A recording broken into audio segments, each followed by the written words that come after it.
Number 6. A large cylinder of helium gas, such as that used to inflate balloons, has a volume of 25.0 liters at 22 degrees Celsius and 5.6 atmospheres of pressure. How many moles of helium are present in such a cylinder?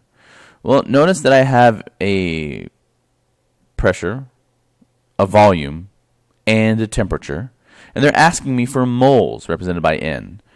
I have 4 different terms, but I don't have any second iteration of any of the terms. I don't have a P2, I don't have a V2, I don't have a T2. I just have one iteration of each term. That is the red flag that you should use PIV-NERT, the ideal gas law.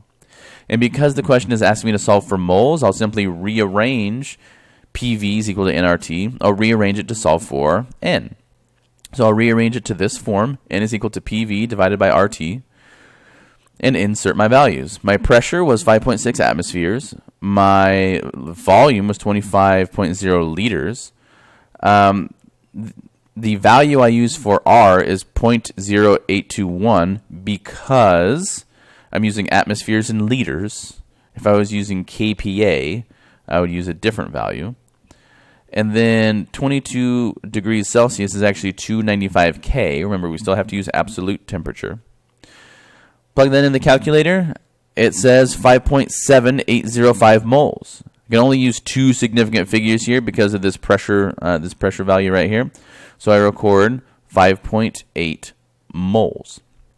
But B asks me, what is the mass of the helium calculated in A? What's the mass of 5.8 moles of helium? Well, looking at the periodic table, helium has a molar mass of 4.0 grams per 1 mole. So I can use that as my conversion factor. Convert out of moles into grams. Calculator tells me 23.1219 grams. But again, only 2 significant figures here that I can record, so I'm going to round to the second spot for 23 grams.